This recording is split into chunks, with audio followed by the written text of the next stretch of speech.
اور میرے نبی نے فرمایا ایمان کیا ہے؟ صبر کرنا اور معاف کرنا۔ آپ کھانا کھا رہے ہیں، ایک طوائف گزری، اس نے آپ پر طنز کیا، کیسا نبی ہے جو اکیلے اکیلے روٹی کھاتا ہے، کسی کو پوچھتا ہی نہیں۔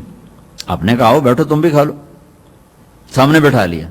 اب وہ تو آپ کو خالی ٹانٹنگ کر رہی تھی، تو اس نے آپ کو مزید چڑھانے کے لیے کہا میں ایسے نہیں کھاؤں گی، جو تیرے منہ میں ہے نا وہ نکال کے مجھے کھلا۔ اس کے خیال تک اب یہ کہیں گے تم 2 لتر مارو تو باہر کٹو، کہ یہ کہہ رہی میرے منہ کا کھلا۔ اور ہونا بھی یہی چاہیے کہ یہ کیسی بدتمیز عورت ہے، کہہ رہی جو تیرے منہ میں وہ مجھے نکال کے کھلا، پر میں اپنے نبی کے اخلاق پہ قربان جاؤں۔ آپ نے کہا میں حاضر ہوں۔ وہ جو نوالا منہ میں تھا وہی آپ نے نکالا اور اپنے ہاتھوں سے اس کے منہ میں ڈال دیا۔ اور نبی کا لعاب جب کسی کے منہ میں جائے گا تو تکی کرے گا، پھر جو اللہ کے نبی کا لقمہ اس کے اندر گیا، اس نے ساتھ ہی کلمہ پڑھ لیا، اور مکے کی سب سے حیا والی خواتین میں اس کا شمار ہونے لگا۔ یہ میرے نبی کی زندگی ہے، معاف کرنا، درگزر کرنا۔ عبداللہ بن ابی جو منافقین کا سردار تھا، جس نے سب سے زیادہ میرے نبی کو تکلیف پہنچائی۔ اللہ کے نبی پانی پی رہے تھے، ان کے بیٹے نے کہا یا رسول اللہ تھوڑا پانی بچا دیں۔ ان کا بیٹے پکے مسلمان تھے۔ کیا کرو گے؟ کہا میرا باپ شاید پی کے مسلمان ہو جائے۔ ہمیں کہا لو، وہ گلاس لے کر آئے، ابا یہ پانی پی لو۔ کیا ہے؟ کہ اللہ کے نبی کا بچا ہوا پانی ہے، پی لے شاید تیرے اندر ایمان آ جائے۔ کہنے لگا جاؤ وہاں سے کسی کا پیشاب لے آؤ، میں وہ پی لوں گا، یہ نہیں پیوں گا۔ ہاں تو ان کو اتنا غصہ آیا، واپس آیا یا رسول اللہ یہ پکا منافق ہے، بدبخت، مجھے اجازت دے میں اس کی گردن اڑاتا ہوں۔ آپ نے کہا تیرا باپ ہے، جاؤ اس کی خدمت کر۔ ہمارا اسلام صرف نماز روزے تک آ گیا، بس حج عمرہ نماز، حج عمرہ نماز، ذکر تلاوت، بہت اعلیٰ چیز ہے، اللہ کا شکر ہے۔ بعض ملک ایسے ہیں بیچاروں کو پتہ نہیں نماز کیا ہے۔ نماز تو ہمارے دین کی بنیادی عبادت ہے۔ من حدمہا فقد حدم الدین، جس نے نماز کو چھوڑا اس نے پورے دین کو تباہ و برباد کر دیا۔ من اقامہا فقد اقام الدین، جس نے نماز کو قائم کیا اس نے پورے دین کو قائم کیا۔ پہلا سوال تھا اسلام کیا ہے؟ اطعام الطعام وطیب الکلام، میٹھا بول۔ ایمان کیا ہے؟ معاف کرنا اور صبر۔ اب تیسرا سوال، یا رسول اللہ ای الاسلام افضل، سب سے اعلیٰ درجے کا اسلام کیا ہے؟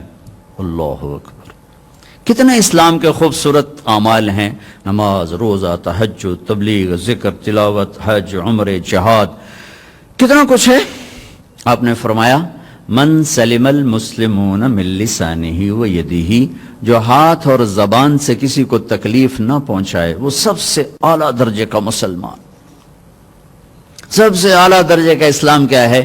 کہ ہاتھ اور زبان سے کسی کو تکلیف نہ پہنچو۔ زندگی بھر میرے نبی نے کسی کو تھپڑ نہیں مارا، کسی کو زبان سے ایسا جملہ نہیں فرمایا جس سے وہ کہے جی میرا دل ٹوٹ گیا، میرا دل توڑ دے، کیونکہ زبان کا بول ایسی بلا ہے کہ نبی کے بھی جگر کے پار ہو جاتا ہے۔ عبداللہ بن ابی امیہ آپ کی پھوپھی کے بیٹے ہیں، ابو سفیان بن حارث آپ کے تایا کے بیٹے ہیں، اور یہ مکہ میں آپ کی دشمنی میں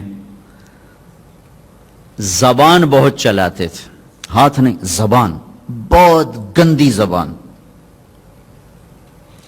آپ مکے کی طرف آ رہے ہیں حملہ کرنے، عسفان پہنچے ہیں، یہ آج کا جو مین روڈ چلتا ہے اس پہ اوپر آتا ہے، وہ چھوٹا سا شہر ہے۔ تو حضرت عباس اپنی فیملی کو لے کر پہنچتے ہیں، تو آپ نے کہا بس تم آخری مہاجر۔ دروازے پر، خیمے پر خادم آ کر اجازت مانگتا ہے، جی ابو سفیان بن حارث اور عبداللہ بن ابی امیہ حاضر ہوئے، کلمہ پڑھنا چاہتے ہیں، اسلام لانا چاہتے ہیں۔ میں نے آپ کو اللہ کے نبی کے معافی کے واقعات سنائے ہیں، آپ کا ظرف بتایا، آپ کا سینہ بتایا، اب اپنے نبی کی سنو۔ آپ نے فرمایا مجھے ان کے اسلام کی کوئی ضرورت نہیں ہے، میں ان سے نہیں ملوں گا۔ ابو سفیان وہ ہے جس نے میرا دل چیر کے رکھ دیا شیر کہہ کے، وہ آپ کی نا برائی میں شیر کہتا تھا۔ اور عبداللہ وہ ہے جس نے حرم میں کھڑے ہو کر مجھے کہا تھا کہ آسمان پہ چڑھ جا، اور 4 فرشتوں کو لے کر آ اور ایک پیپر لے کر آ. اس پیپر کے اوپر اللہ کی مہر ہو اور اوپر لکھا ہوا ہو کہ تو اللہ کا نبی ہے. وہ 4 فرشتے پیپر کے ساتھ آ کر گواہی دیں, پھر میں سوچوں گا کہ تو نبی ہے کہ نہیں, لیکن میرا خیال ہے میں پھر بھی تمہیں نبی نہیں مانوں گا. آپ نے کہا اس کا یہ بول میرے یہاں ہے, میں نہیں انہیں ملنا چاہتا, میں ان کے اسلام کو قبول نہیں کرنا چاہتا. تو سناٹا چھا گیا کہ زبان کا گندا بول تک انسان کو لے جاتا ہے.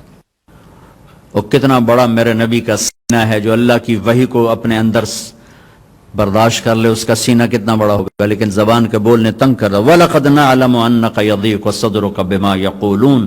میرے حبیب مجھے پتا ہے لوگوں کی سخت باتیں آپ کا سینہ تنگ کر دیتی.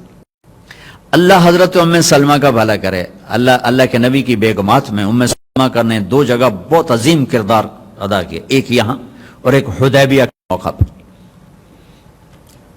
تھوڑی دیر بعد وہ بولی یا رسول اللہ آپ تو غیروں کو معاف کرتے ہیں, یہ تو آپ کے پھوپھی کا بیٹا آیا کھڑا ہے, ایک آپ کے چاچے کا بیٹا آیا کھڑا ہے, آپ معاف کر دیں, آپ تو غیروں کو معاف کرتے ہیں. تو ایک دم پھر آپ نے کہا اچھا آنے تو, پھر ان کو آنے کی اجازت دی, ان کو کلمہ پڑھایا, ان کو بیعت فرمایا. لیکن جو پہلا امپریشن تھا وہ ان کی باتوں کا دکھ تازہ تھا.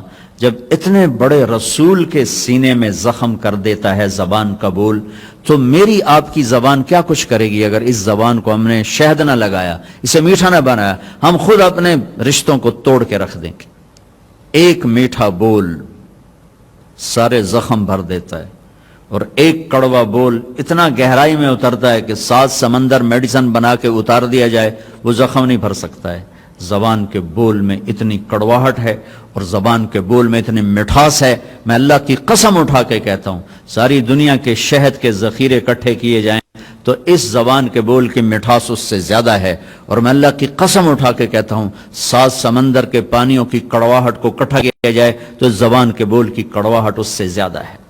ایک گندا بول سر سے لے کر پاؤں تک آگ لگا دیتا ہے, اور ایک میٹھا بول مرے ہوئے کو زندہ کر دیتا ہے. ساری زندگی میرے نبی پاک صلی اللہ تعالی علیہ وسلم نے کبھی ایک بول ایسا نہیں بولا جس سے کسی کو دکھ پہنچتا, جس سے وہ یہ کہے کہ میرے نبی نے مجھے میری بے اکرامی کر, مجھے بے عزت کرتے. اور گھروں کی زندگی میں آپ کی یو کی تنخواہ سے خوشی نہیں آئے گی, یو والوں کو بھاری تنخواہ ملتی, اس سے خوشی نہیں آئے گی.